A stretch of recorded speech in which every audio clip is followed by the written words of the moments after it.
Welcome to Business Coaching Secrets with Karl Bryan. If you want to attract new high-end coaching clients, fill live events, and build a wildly profitable coaching practice where business owners pay, stay, and refer, you've come to the right place. In this podcast, Karl provides his keys to the kingdom for finding and signing high-paying clients and building the coaching business of your dreams. Here we go. Ladies and gentlemen, boys and girls, coaches around the world, welcome to another episode of Business Coaching Secrets. Your boy Road Dogg here with the man, the myth, the legend, the shortest dwarf, Mr. Karl Bryan. Sir, how are you? I'm good. The shortest what? Dwarf. Never heard that one before? I heard that one on one of my favorite shows, Succession, because they said having like $5 or $10 million is being like the tallest dwarf. The tallest. Like, oh, what's the point? So I even screwed up the line. So there goes that big intro. But anywho, there we are. But that show is coming back, and it is amazing. It is an amazing show, and you have not, after all these years of it airing, gotten into it yet, which is surprising. But I guess it must conflict with The Bachelor or something, I'm guessing. And the Bachelor in Paradise shoots. That's as we record, we're coming towards, I think, maybe a finale here soon. Dang. Is that sort of like what was that show back in the day? Was like where they like had couples and Temptation Island. Like it's just a disaster of a show where they deliberately try to break you up by tempting you with all these beautiful people. You remember that show? I'm sure if you weren't a producer on it, you were definitely applying.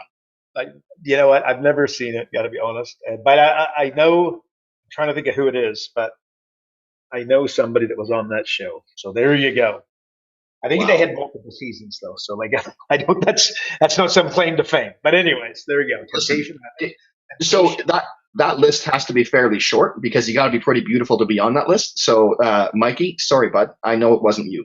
So there you go. All right, you ready to jump in? I'm ready to jump in, Judes. Go for it. I'm surprised you didn't jump all over that chirp and just sort of chirp Huntsy a little bit there. Like, right? Like, come on. You know he's a big fan of the show. I'll be getting some hate texts from him, I'm sure of it, but that's fine. He had a tough go so far with some of his favorite teams just not doing so great. Anyway, first question. I love this, by the way, because we all love certain catchphrases and everything else, right? So in your emails, you always have, like in other news and PS, like what's your current favorites? Like what are your favorite sayings that's, I guess, not 15 years old, like the one that I end the podcast with, but like, what do you have that you like right now? Something. Okay. So the PSs and whatnot. So yeah. I think we might have said this last week, but so So we're about to do business coaching mastery in Cancun, and what we've put like on, we got mugs and computer, what do you call them? Like, mouse pads. Anyway, so we put insane speed requires immense clarity. It was a slightly longer quote that I shortened up, and I'm somewhat proud of it, if I'm honest with you. But insane speed requires immense clarity. I just think, again, getting really, really clear on that. What is it that you want? I think blow you away. Hurt people would be something that I've written in an email recently, and where I think that comes from. Like you're calling somebody and then like they abuse you. Like the person who's abusing you is the person who needs a shoulder. I don't know if shoulder is the right way to word it, but you know what I mean? Like you got to be careful, to let that bother you too much. I wrote an email. Well, literally, so I wrote an email recently, and I normally write pretty long emails, as everybody knows, and waffle on a little bit. But what did I put? It's super short. It was like, the richest people in the world build networks. The end. Drop the mic. Conversation over. And then I followed it up with like, what does your network look like? Like the Ted Turners and whatnot of the world. Even you go to, Russell Brunson. Ultimately, he is building a network of what do you call them? Funnel hackers and, people using ClickFunnels. That's a network all day long and twice on Sunday. Um, so anyway, so then so I followed the end of the email up with like, as a business coach, are you building a network? And this is a very lightweight version of what I really mean in that statement. I don't want to pretend like a business coach is going to become one of the richest people in the world by doing this by any stretch. But if you want to make a few $100,000 a year, make it easy for yourself, get yourself a business broker that you're helping, they're helping you. Get yourself an accountant, you're helping them, they're helping you. Get yourself that heads up an incubator, you're helping them, they're helping you. The guy that owns the networking or the gal that owns the networking organization, just think the franchise, what do you call it? Like the franchisee at BNI, whatever. And then there's some zillion groups like that. The guy who runs the coupon book, or the online directory, maybe the heavyweight legit digital marketer. So build yourself a little bit of a network. Think of it as a wheel. You got a hub in the middle and then the spokes coming out, and then get some spokes coming out of all the different networks. The more spokes that you've got, you'd like to think the stronger your tire is. It's kind of the framework that I'd want to give you there. So the richest people build networks. Again, are you building a network? There's a good chance you're not. And that would be a mistake, but it's long ball versus short ball kind of thing. Here's something nothing new about this, but I would say the toothbrush test. Again, delving heavily and more every day into software. Google basically they call it the toothbrush test. What they mean by that is that Google doesn't work on anything that you don't use twice a day. Okay, so that's the toothbrush test. So if you have a client and they're software related, user engagement is always going to be a critical bit of data that you're going to want to be able to test. So toothbrush test. Again, we're building software. We got profit acceleration software, digital acceleration software. We're building mental acceleration software, and some other. Just launched group coaching software just literally weeks prior to this being recorded. So with that, we're thinking about toothbrush tests on a regular basis in terms of how can we increase the engagement? How can we increase the number of logins per day? How can we increase the amount of time that they spend back there? Because logically, that's them using the software, providing value for their clients, and it's a win-win-win, right? So the user engagement is critical. So toothbrush test, though, is the way that they say it, but I've had that for, been thinking about that for a long time, a number of years since getting into software. Actually, speaking of software, so if you were to ask me, you're going to build, just use the word platform. Okay, Facebook is a platform. There's a lot of software tools online, but if you're thinking about building a platform, in fact, you're thinking about building anything online, think of an app on your iPhone that's going to be used a lot. There's a thing in the software world called the penny gap. Thinking of how I'm going to explain it. Just think if Facebook charged 1 cent, if you needed to put your credit card in, even if they didn't ding you, Facebook would not be Facebook, and I wouldn't be referencing them on this, on this podcast, if they charged 1 cent or asked for their credit card. Okay.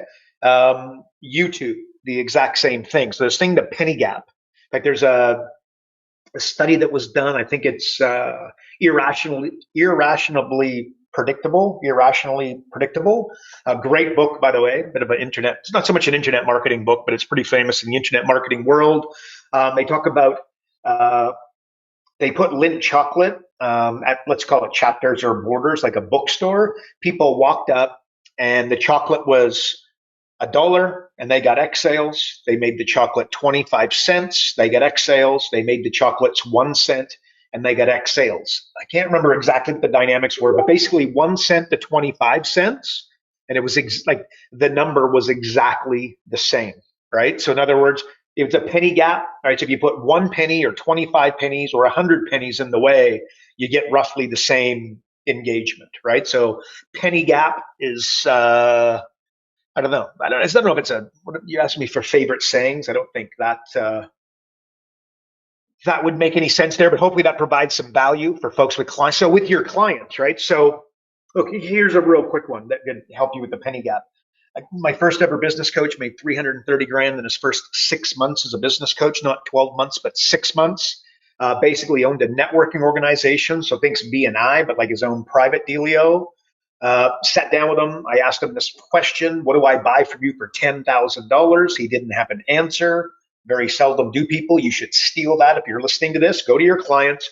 What do I buy from you for 10 grand? And let's assume you need a 50% margin. So it's a $10,000 unit of sale with a $5,000 profit. There's a really good chance they don't have it. The chiropractor definitely doesn't. Yes, they could build one. So what we did with him, owned a networking organization. I said to him, look, what do I buy from you? And it was like an $800 12-month membership to his networking.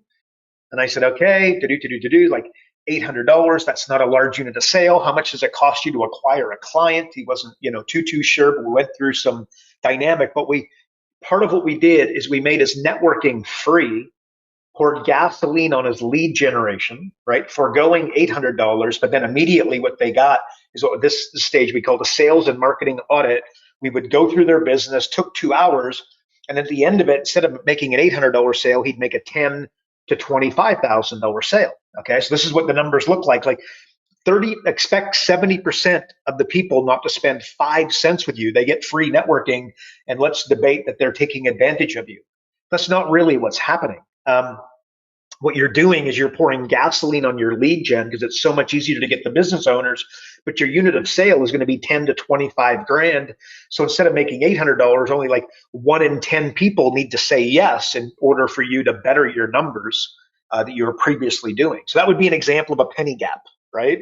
It's like my magazine. I get told all the time, I've got a magazine, I do a daily email and this podcast, and obviously it doesn't cost 5 cents, and I'm more than happy for it not to cost 5 cents. But what people say is that we provide an enormous amount of value up front, and then people come into our world, and some people buy and some people don't.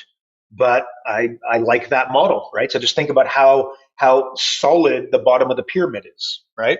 So actually so hopefully penny gap, very, very, I think that's an important piece of thinking. As I described that, just think business model as opposed to, penny gap and trying to become Facebook.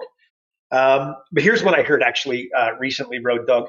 A kid was talking to his dad. I can't remember who it was some sort of influencer out there, but the kid was in a golf tournament and he's talking to his dad and he says, Dad, all the guys are out drinking, gambling, and having a good time, and I'm here in bed. And effectively what the kid was doing was questioning, like, Dad, should I be out having a good time? Am I just missing out on some kick butt times, or is this what I should be doing? Should I be lying up with my ear up against the pillow talking to you? And he said, son, I'm really proud of you. Just remember this. I'm probably going to make a meal of it, but it was winning. What did he say? Winning is more fun than fun is fun. I say that right? Winning is more fun than fun is fun. I was like, oh my God, that is like pure gold, right? Winning is more fun than fun is fun. Like, drop the mic. But I guess you'd have to have the right personality. Maybe that speaks to me as, I'm a very competitive individual. I don't I'm not a big fan of losing, right? Road Dog would call it little man syndrome. And by the way, I'm not a dwarf. You open this up, if anybody's listening, they think I'm a dwarf, but whatever. Hey, nothing wrong with dwarfs. But so whatever. I think, this, winning is, people think that people trying to optimize for fun, but is fun really fun? Fun is like this subjective kind of nothing, right? So I don't know. So that would be like, if you optimize for short-term results, it's going to cost you long-term opportunities or benefits, right? When you optimize for long-term results, it's going to cost you short-term, opportunities or benefits. And the question is just, what game do you want to play? And if you followed anything that I have done for any period of time, you know that I believe that delayed gratification is literally a superpower. In fact, forget what I think, right? Like, again, Bezos is here, Buffett's here, Mark Cuban is here, Elon Musk is here, Mark Benioff is here, Marcus Lemonis was on here. They're going to talk to you about, the power of long-term thinking in 10-year blocks, that kind of thing. So Road Dog, not sure how, favorite saying, that's, I don't know. So the winning one, which is, winning is more fun than fun is fun, is There you go. There's your winner, Shoots. There's your winner. I totally was expecting you're going to miss 100% of the shots you don't take. I was totally waiting for the Gretzky one for you, but no. No. That's cool. That's fine. One that I recently heard, I shared this with you the other day, was from good old Grant Cardone, which I'm not going to lie to you, shocks the hell out of me. That because that guy to me, like, geez, he's too over the top for my liking. But he said your marriage won't last on how you felt on your wedding day. And I was like, oh man, like it takes work, right? I love that, and he's not just talking about marriage, obviously, but anyways, I love that. So it's like people are getting ready. The problem with a lot of marriages is people are getting ready for a wedding and not a marriage. That same sort of idea, right? Like long term thinking. So there we go. I love it, Red Dog. I'm on board, man. High five. So reluctant to ask this question, but it is on the list of from the emails that we got. So I'm going to throw it out there, but curious because it's sort of broad, right? Like if you can only give one piece of business advice, what would it be? Like that's a big one right there, man. So I don't know how you want to tackle that, but if you had to break it and boil it all down to one thing, and by the way, folks, rabbit hole coming up. This is a rabbit hole warning, guaranteed. Because when I ask Karl for one thing, have your pen and paper ready because here's 20 of them coming up. Over to you, Karl. Look, the hardest function of any business is to get a new client. So my templated answer would be learn to buy clients, right? Like, so you go to 7-Eleven and you need milk and bread. What do? You walk up with your credit card, your cash, you put it on the table and you get your bread and milk with 100% certainty and total confidence, right? So when you learn how to do that and you can, go to the chamber and start buying clients, your life becomes significantly easier. Our new coaches, we train them on this. I've written about it on my Facebook page and my daily email. So again, I think you could probably delve if you want to delve a little bit there. And like we are talking to it, like, okay, so I would say that to a smaller business, but I think what's relevant here is like are these guys trying to build $100 million business? They're trying to build $1 billion business. They're trying to make $100,000, right? Like let's just say you ask that, one piece of whatever, what was it? One piece of business advice, and then one piece of business advice to get to $1 billion. It's like my answer would be really different. I know that we don't necessarily, that's not the niche that we tend to play as business coaches. Clearly, be amazing, and if you are, high five to you. But I would just say that like network effects, and again, something I've written about and spoken about. But if you were to, want to really crush it, $100 million, and you're legit, because as soon as you tell me you want to make $100 million or build $100 million business, I would have some templated questions that I would hit you with. And then that would give me a really, really clear understanding really, really quickly as to if you were legit or, just totally kidding yourself. And you could be totally kidding yourself and end up being the person that cracks $1 billion, by the way, or working with $1 billion company. But I think you get what I mean there. Like $1 billion is an insane amount of money. And again, context, 1 million seconds is, I believe, 11 days, very close to that. 1 billion seconds is 32 years. So when you think of $1 million business and $1 billion business, please don't pretend like they have anything to do with one another. So network effects, for a really, if you want to crush it, you want to build, a business like ours that our business, like it expands as we grow and get bigger and take on new clients. It's actually for the betterment of the existing clients, and the software becomes better. The feedback becomes better. The questions internally on the mastermind and the internal calls becomes better. The feedback that our clients give to our own clients, what we learn from our clients, and we're learning from our clients every single day. So that's network effects, if ever there was. So it depends. Yeah, it depends on the person we're speaking to, their specific situation. And of course, we're going to assume a business owner, which again, sound, incredibly obvious here. But if you got 3 kids doing laundry, taxiing your kids to and from school, like I'm not your guy, right? So that would, again, that context, that would be important. And also, do you got a business? Do you got a product? Or do you got an experience that you're selling, right? One of the 3. And again, what are the numbers? And do you have staff?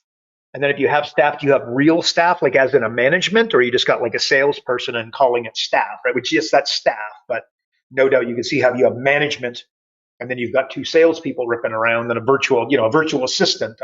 Sorry, don't want to be like, but let's not kid ourselves. This is staff, although it's the start, right? You got to start somewhere, right? And look, your skill set, Road Dog, like marketer or analytical, like the accountant type.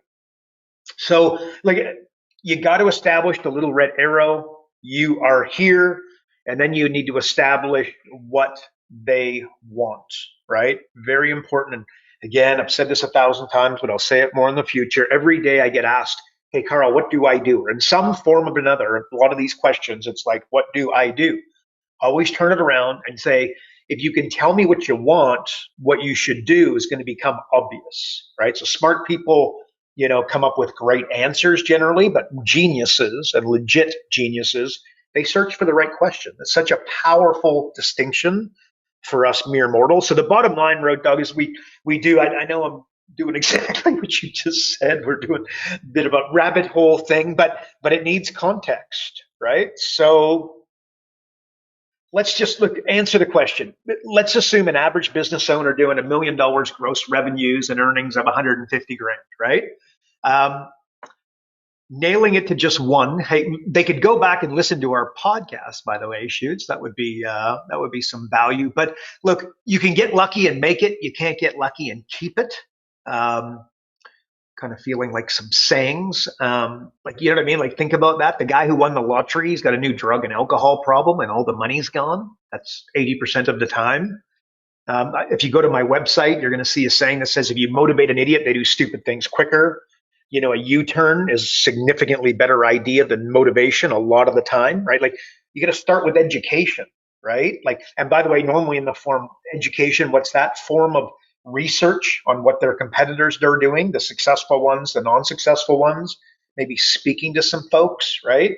Like, otherwise you motivate them and then they lower their prices, right? How you doing, right? Super smart. Like, oh my gosh. Or again, when I say hire somebody and then they hire somebody, they're an artist, and then 2 weeks later we speak again and it's like, oh, I hired somebody. Oh, way to go. Cool. Who is it? It's another artist, right? Or it's an accountant. They hire somebody. It's another accountant.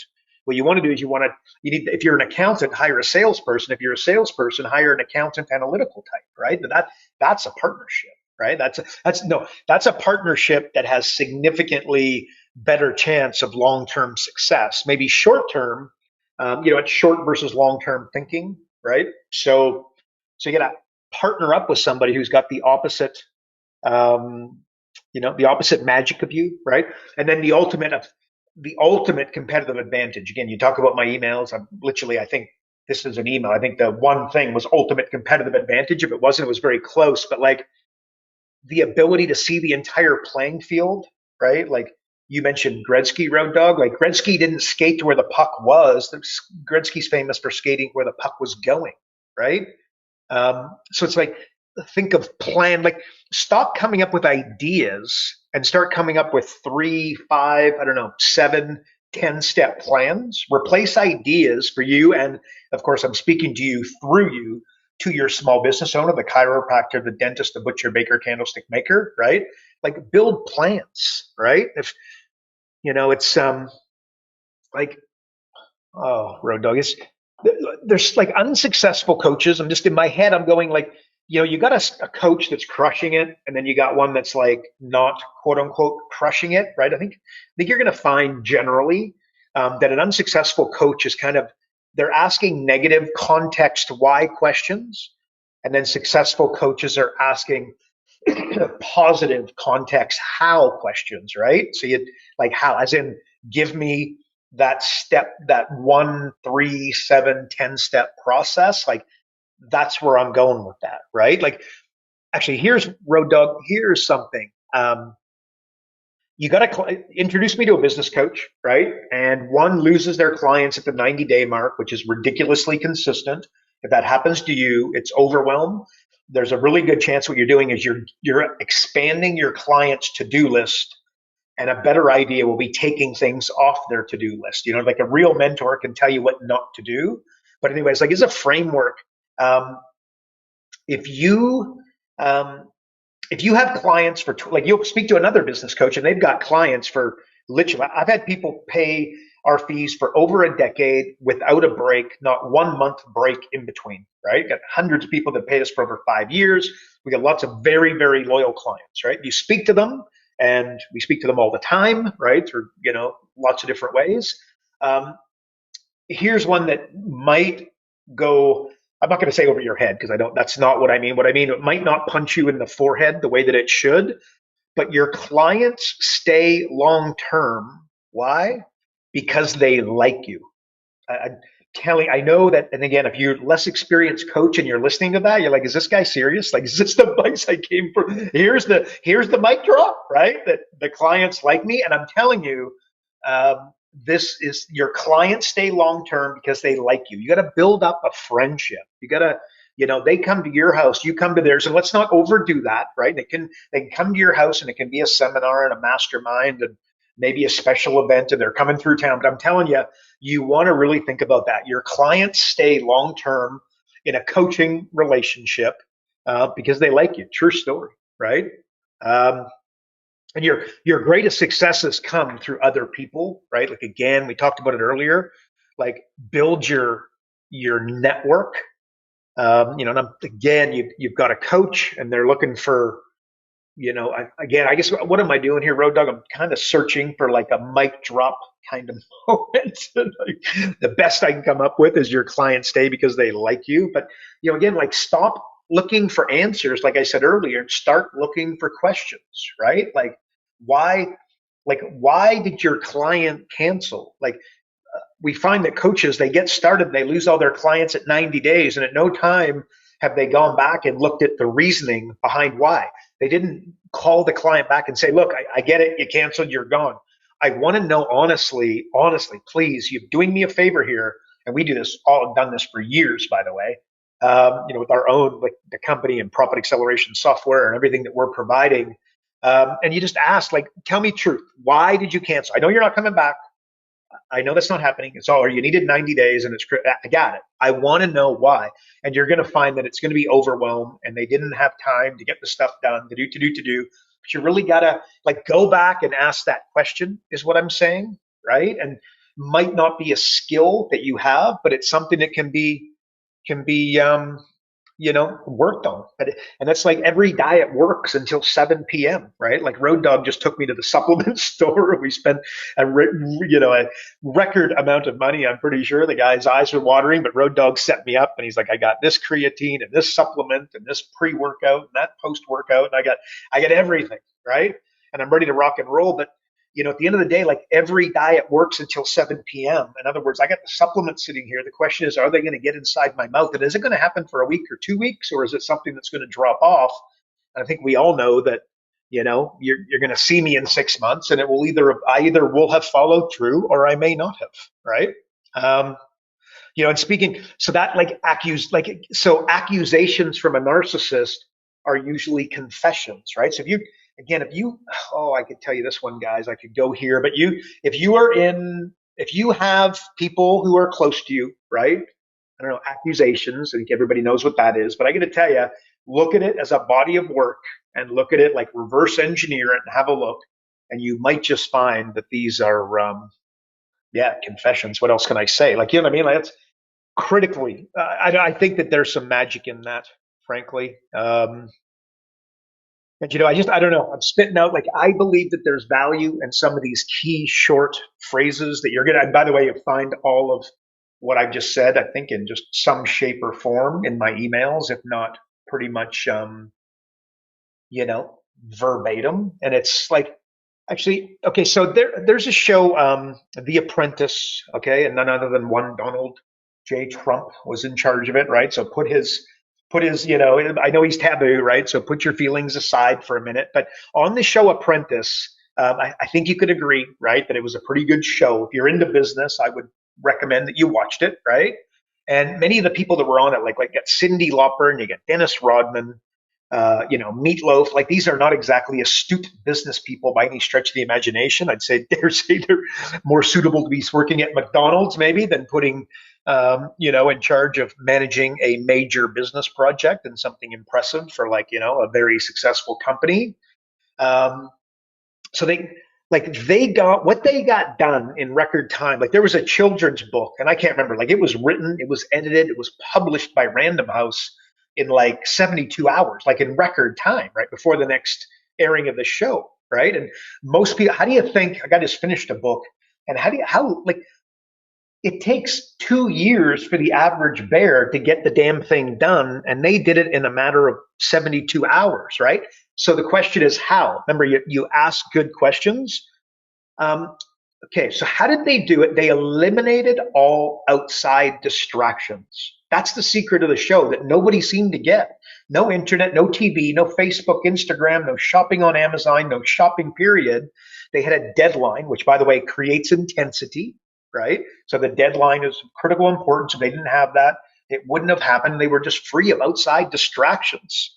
And that is how you get incredibly impressive things done really quickly. I would ask people, like, I would speak to people and I would say, like, what's your, the apprentice that would come up or whatever. And I'd say, like, what's your number one takeaway? Because I was really interested, right? Almost nobody got it, right? The primary lesson of the show, mic drop, is that basically short deadline, like deadlines, ideally one that's coming up quickly, because the closer you get to the finish line, the faster you go. Okay. So think of a short deadline versus 3 months, 6 months, a year from now. That's a very little value, generally speaking. But a short, quick deadline with no outside distractions, and you can create freaking magic, right? So, like, I remember I built some intellectual property that I literally, as I sit here, I'm kicking a box. Like, I put my feet on the program that I'm describing here. I had to get something done. It was some intellectual property. It needed, I was going to kill some brain cells, and I knew that. I had to get to work and think of like set of binders and then audios to complement. And I had to create workbooks for everything. And I was more of a perfectionist back then, but I wanted everything done and I wanted it to be right. And I needed to be the right color. And I had a leather box, which is embossed, and I had to have a magnet in it. It was it's very impressive. I can tell you, if you saw it, you'd be like, oh my God, like, this is really cool looking intellectual property. Like, you wanted to buy it my goal was I wanted you to buy it for the box. Before you even managed to see the content. The content was good, but I locked myself in a hotel room and I literally did not come out until the dang thing was done. Right. Like, and I didn't, again, I was just stayed in my city. I drove down the road and went to a hotel room just to lock myself, ready to rock and roll to, bingo, bango, bongo, make it happen. So do you have okay, with all that being said, everybody high five and oh my gosh, do you have a deadline for your current project? Do you even have a current project? It's the website getting completed. It's your new special report. It's your book. It's your landing page. It's your live event that you've been talking about but not doing. It's a deadline between now and X to get the joint venture with the accountant completed. And again, I guess not, but I can guarantee you this, that business owners that you are looking to help and assist, they don't have it in any way, shape, or form. And that's Road Dog. We talked about different times. I did a event in Seattle, put I can't remember the exact numbers, but like 40 people into a room that fit 20. It might have been more than that. It might be a little bit less. In fact, I'm positive it was 40 plus. But I did it like in 4 days, and I blew up the boats. I just got her done, and I made it happen, and I got there, and it was super profitable for all combined. But I had a date.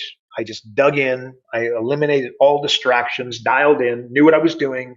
I knew exactly what I wanted, and we got her done. So, and who cares? I'm not trying to in any way pat myself on the back. I'm trying to give you an example of, like, if you want to do a local live event, you can put 40 people in a room in 4 days. I don't know if I'd ever been to Seattle, but I certainly never been there from a business standpoint. I didn't talk to a single person that knew me or knew of me. This was all new. I had no contacts there whatsoever. I cold called the whole thing, and bingo, bango, bongo. So hopefully that might provide some inspiration. I think we did do a rabbit hole here, Road Dog, but if you just focused, you could get her done. and stop looking at your damn phone every 10 minutes, right? When you're supposed to be working, it's bloody embarrassing. And do that for your clients. Take the thing, shut it off, put it in a drawer, just stop it. Right. And that being said, speaking of your clients, create rules of engagement, right? Don't get back to people in 2 minutes, or they expect it, or unless that, if it's absolutely critical importance, absolutely you do, but don't set yourself up for failure there. Put an hourly time on your, let's say, $50 an hour, right? Should be closer to 1,000, but hey, let's, whatever you feel, 500, 100, 250, 500, 1,000, whatever you feel comfortable with, do the math. And then you tell us, if you did the math on people got a minute meetings and people phoning you and bothering you, and, what is it, like your disorganization becomes my emergency. Like, don't allow that. Right. And if you do, you're just, you're asking for this in the future. Right. So never, like, if you were to put $50 an hour or 100 or 250 or 1,000, right? And like, you'd never allow people or tolerate people doing that with your wallet or your credit card or the money in your wallet, right? Than you would like with their time. Do you see what I mean? Like, you take that time and then multiply it by 250, like your hourly rate. And that's how much they're lighting on fire every time they bother you and walk into your office and call you without any sort of a plan or any sort of an agenda or any sort of a, what do you call it? Like an objective for the meeting. Like, before you have a meeting that's not planned and a weekly deal, be very careful with meetings, guys. They're the handbrakes of business. You're making a mistake, right? And going with your gut rather than anything that would resemble data, huge mistake. So there you go, Road Dog. That's my answer. Shoots, you're right, little, but that's, I don't know, man. That's it's a good question, and I think I gave that was supposed to be one, but there you go, Shoots. That's my answer. What did Tony Robbins say? Like, he doesn't take a meeting with anyone unless they've already thought it out and were specific in the result that they were after. Something like that. Isn't that how it goes? Before you start it, man, what is the outcome we're looking for? So, right. And that's huge, right? That's huge. Couple things I find interesting. By the way, the expression I use is "your piss poor planning is not my emergency."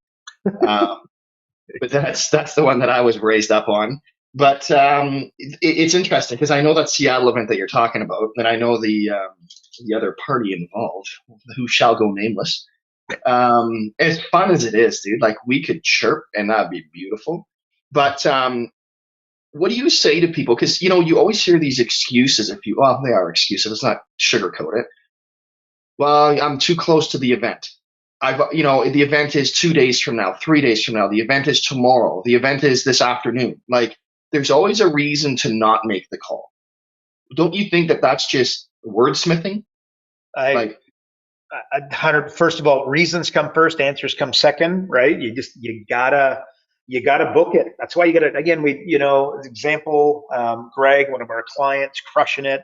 He set up an event and I said, look, do you really want to make this work? He said, absolutely. I say jump. Are you going to say how high? He said, absolutely. As in, when I say jump, he's not going to say why. He's going to say how high. I said, book 10 event. Don't book one, book 10. We talked about him in a little bit on the pre-show. In fact, we had him, I think, on the pre-show or one of the calls recently. He's crushing it. He's at his 5th event. So he booked 10. I told him it was going to take 10 and magic. I said, just don't worry about it. Just trust me here. At the 10th event, magic will start to happen, as in the referrals, the opportunities. You become super popular. All of a sudden the phone rings and it's the accountant, it's the business broker. You know what I mean? Like, somebody reaching out to you. Remember, marketing's not about who you know, it's who knows you, right? Well, he had his 5th, or I can't remember, it's a 5th or 6th, let's say his 6th event. So he's only halfway through roughly. And he had the president of the Chamber of Commerce come in, sit in. This is one of our clients. You hear him opened up on all the weekly, the group calls. And the guy, the president of the chamber said, Greg, fantastic event. I'd heard about these. He's done 6 in a row, 6 weeks. All of a sudden the chamber's like, I got to go and see this guy. What's he doing every week? Awesome. He comes, and at the end of it, the president comes up and says, hey, and he tasks him. He says, will you help me do X, Y, Z with one of his clients? Dead set. And I just said, there, Greg, this is what I was talking. This is the beginning of the magic. And all I said to him is, you need to get ready, because these are the types of things that happen. But So if that's the solution, what's the problem? The problem is somebody does one event, does two event. We talked about this, but I promise you, I can't say it enough, and you'll hear me say it in the future. Don't do 1, 2, 3 events and then tell me if it worked or not. Like you're a lightweight, right? Like I don't know. Again, I don't. I'm not saying that to call you out. I'm saying that to call you, right? These business owners need help. They don't have goal setting. They don't have time management. You talk about the meetings, like they let the phone and their email dictate their day, right? Like how does that work out? It's just insanity. So anyway, so that you gotta, reasons come first, answers come second, Road Dog, as we know. You gotta book the damn events, and then you need to be willing.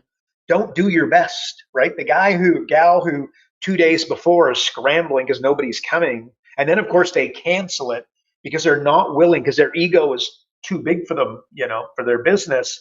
Like if you only got 2 people, you show up and you bloody do it like there's 200 people in the room. That's what you do, because guess what it is? It's going to be practice for when you do get your 10, 20, you know what I mean? When you do get the right number in the room, the more that you do it, the better you're going to be. So see it as practice. But reasons come first, answers come second. Just bloody do it. So what I said is, like, your best is not good enough. You do what it takes. That's the secret. So, and the secret is there is no secret, basically. So that's it, Shoots.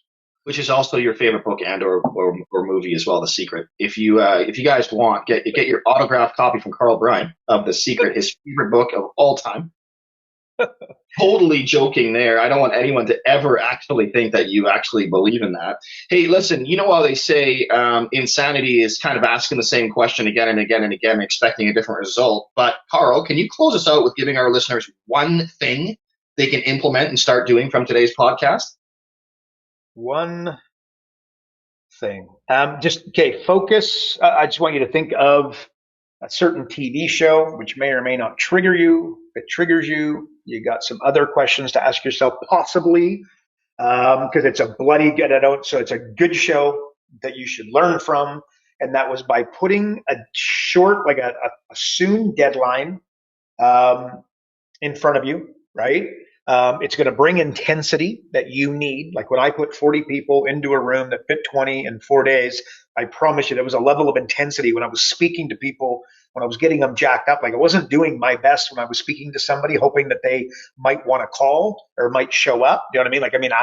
I did whatever it took to convince them that, wow, if he gives me this in a 7-minute phone call, I can only imagine some of the bombs that he's going to drop in that room. And I told him, I said, if this is a value, I promise you, when you come to the seminar at the end of 2 hours, you are not going to recognize your understanding of how to go about growing your XYZ business in Seattle. And there was a suburb that we were in. I couldn't remember what that is. So anyway, so that's it. So you got a short deadline. Again, the closer you are to the finish line, the faster you go. So I don't want to hear about the 12-month deadline or even the 3-month deadline. Let's create a 1 week, 2 week, 1 month deadline at on the outside. And I'm presuming these are tactical, kind of short-term, run over the top goals.